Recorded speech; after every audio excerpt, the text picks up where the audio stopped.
السلام علیکم ورحمۃ اللہ وبرکاتہ۔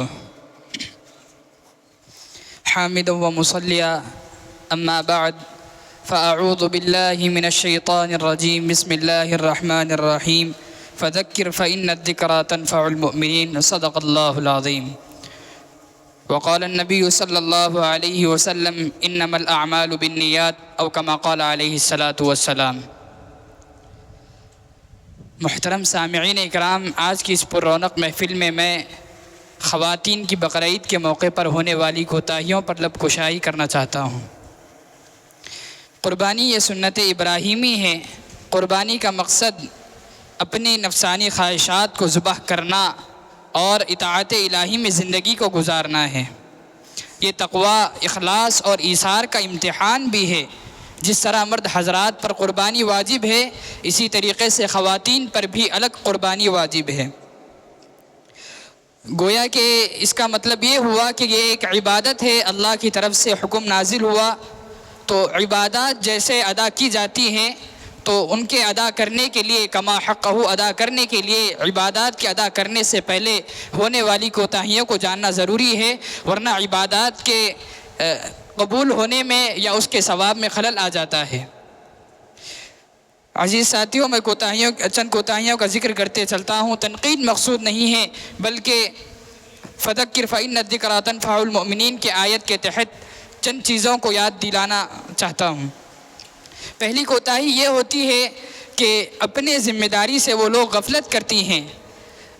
سونا، مال، چاندی، پیسے، روپیے، ساری چیزیں ان کے پاس موجود تو ہوتی ہے، لیکن پھر بھی وہ ہر سال اپنی قربانی ادا کرنے سے پیچھے ہٹتی ہے، بلکہ قربانی اپنے اوپر گویا کہ واجب ہی نہیں سمجھتی۔ بلکہ یہاں تک ملتا ہے کہ خواتین یہ سمجھتی ہے کہ گھر کی طرف سے مرد کی قربانی کا ادا کر دینا کافی ہو گیا، تو ہمارے اوپر اب قربانی کرنے کی کیا ضرورت ہے۔ تو یہاں پر سمجھنا چاہیے، جس طریقے سے عبادات میں اگر ہم نماز کے ایک کے نماز پڑھنے سے دوسرے کی نماز ادا نہیں ہوتی، ایک کے زکوٰۃ دینے سے دوسرے کی زکوٰۃ ادا نہیں ہوتی، تو اسی طریقے سے ایک کے قربانی دینے سے دوسرے کی قربانی بھی ادا نہیں ہوتی۔ تو ہمیں چاہیے کہ ہم مرد کی طرف سے الگ قربانی، خواتین کی طرف سے الگ قربانی، بلکہ ہر فرد کی طرف سے انفرادی طور پر الگ الگ قربانی کریں۔ اسی طریقے سے دوسری کوتاہی یہ ہوتی ہے کہ جانور کو خریدتے وقت دکھلاوا اور فضول خرچی آتی ہے۔ خواتین کہتی ہے جب مرد حضرات جانور لینے جاتے ہیں، باضابطہ طور پر وہ یہ ذہن میں بٹھا کر بھی جاتی ہے کہ بازو والے پڑوسی نے جانور خریدا ہے، وہ بڑا فربا ہے، بڑا موٹا ہے، بڑا قیمتی ہے، انہوں نے 50,000 کا بکرا لایا، ہمیں چاہیے کہ ہم 1,00,000 کا بکرا لائیں۔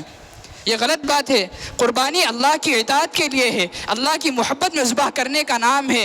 اللہ تعالیٰ نے اور احکام شریعت نے یہ بتایا کہ دکھلاوے کے لیے کوئی چیز قبول کی جانے والی نہیں ہے۔ آپ اللہ کی محبت میں قربانی دیتے ہیں، لیکن پھر بھی شریعت اسلامی کے احکام کو سامنے نہیں رکھتے۔ تو سوچنا چاہیے کہ اس پر بھی عمل ہو کہ ہم خریدیں گے، مہنگا جانور خریدیں گے، لیکن اس اعتبار سے مہنگا جانور خریدیں گے جو عوام میں درمیانی لحاظ سے ہو، جس سے عوام کا فائدہ ہو، نہ کہ اس میں ہماری شہرت اور دکھلاوا ہو۔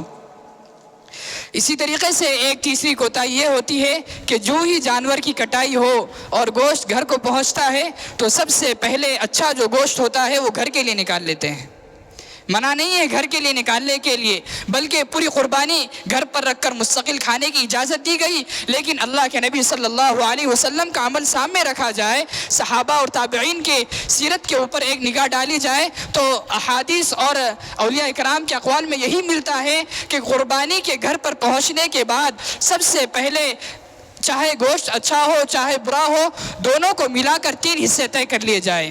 ایک حصہ اپنے گھر کے لیے، ایک حصہ رشتہ داروں کے لیے اور ایک حصہ غربا کے لیے۔ تو خواتین کی کوتاہی اس میں یہ ہوتی ہے کہ اکثر تو وہ اپنے گھر کے لیے گوشت نکال لیتی ہے، یا اچھا گوشت اپنے لیے نکال کر جو بچا کچا جو گندا گوشت جو گھر میں کھانے کا گھر میں نہیں کھاتے ہیں، وہ لوگ ان رشتہ داروں کو بھیجتے ہیں جہاں سے گوشت آتا ہے، اور جو رشتہ دار گوشت نہیں بھیجتے ان کے یہاں پہنچانے کی زحمت نہیں کرتے۔ تو ہمیں سوچنا چاہیے کہ 3 طریقے سے تقسیم کریں اور رشتہ داروں تک گوشت پہنچائے، بلکہ غربا کا بھی لحاظ کریں۔ اسی طریقے سے چوتھی چیز یہ ہے کہ حدیث میں حضرت عائشہ ذکر کرتی ہے کہ اللہ کے نبی صلی اللہ علیہ وسلم نے خود فرمایا ہے کہ اے عائشہ آپ اپنے جانور کی قربانی کے وقت کم از کم ٹھہر کر دیکھو. تو ہمیں سوچنا چاہیے کہ آج کے خواتین خون کے دیکھنے پر چیخ و پکارنے لگتی ہے، آہ و بکا کرنے لگتی ہے. تو ہونا تو یہ چاہیے تھا کہ وہ خود اپنے جانور کو پردے کے اندر رہتے ہوئے اپنے ہاتھوں سے ذبح کرتی، لیکن وہ دوسروں کے کاٹنے کے وقت جب خون نکلتا ہے تو دیکھ کر چیخ کر بے ہوش ہو جاتی ہے. ہمیں چاہیے کہ ہم اس کا لحاظ کریں، اگر ہو سکے تو باپردہ رہتے ہوئے ہم خود اپنے جانور کی قربانی ادا کریں، اس کو کاٹیں. اسی طریقے سے پانچویں چیز شریعت کے احکام میں کوتاہی ہوتی ہے. جو ہی بقرعید کے ایام شروع ہو گئے، ذی الحجہ کے ایام شروع ہو گئے، بال کاٹنے سے اور ناخن وغیرہ کاٹنے سے منع کیا گیا، لیکن وہ لوگ اس کا اہتمام نہیں کرتے، اپنے بال اپنے ناخن کاٹتے رہتے ہیں. اور دوسری چیز نمازوں کا اہتمام نہیں کرتے، تکبیر تشریق کا اہتمام نہیں ہوتا. اور اسی طریقے سے سب سے بڑی کوتاہی بقرعید کے دن عید مناتے ہوئے یہ چیز پیش آتی ہے کہ وہ ہر ایک کے سامنے بے پردہ ہوتے جاتی ہیں. ہمیں اس کا خاص خیال کرنے کی ضرورت ہے. پردے کے متعلق احکام نازل کیے گئے، شریعت کے اوپر عمل ہو اور شریعت کے دوسرے عمل کو چھوڑا نہ جائے. اس کا لحاظ ہو کہ شریعت کے ایک عمل پر عمل ہوتا ہو تو وہ دوسرے شریعت کے عمل پر بھی نگاہ ہو، دونوں پر عمل کرنے کی کوشش ہو. اب ان کے حل بھی چند بیان کرتے جاؤں. شروع میں جو دو کوتاہیاں ذکر کی گئی، ایک تو فضول خرچی کے متعلق ہے اور دوسری اپنی ذمہ داری میں غفلت کے متعلق ہے. تو اس کا حل یہ ہے کہ اپنے اندر اللہ کا ڈر پیدا کریں اور اپنے اندر یہ سوچیں کہ میں اللہ کے لیے قربانی کرنا چاہتی ہوں تو کس طریقے سے احکام شریعت کو چھوڑ دوں. تو وہ سوچ کر اپنے غفلت اور دکھلاوے کی نیت کو ختم کرے اور انما الاعمال بالنیات حدیث پر عمل کرنے کی کوشش کرے. اور تیسری جو کوتاہی ہم نے بیان کی کہ گوشت کی تقسیم صحیح اعتبار سے نہیں ہوتی، تو اس کا حل یہی ہے کہ ہم پہلے گوشت کے گھر پر پہنچنے کے بعد 3 اعتبار سے تقسیم کر لیں اور اس کے بعد حصے بنا کر دے دیں. اور چوتھی چیز جو میں نے بتائی کہ ذبح کرتے وقت کوتاہی پیش آتی ہے، اس وقت یہ کرے کہ پہلے تو اپنے ہاتھ سے پردے میں رہتے ہوئے قربانی کرنے کی کوشش کرے، خود کاٹنے کی کوشش کرے.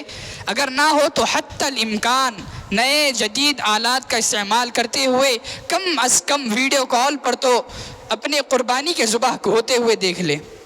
اور اسی طریقے سے پانچویں چیز جو میں نے بتائی کہ شریعت کے احکام میں کوتاہی ہوتی ہے، تو اس وقت یہ سوچے کہ ذی الحجہ کا مہینہ بہت ہی زیادہ بابرکت ہے، تو اس میں اگر کوتاہی ہوتی ہے تو وہ دگنا کوتاہی لکھی جاتی ہے.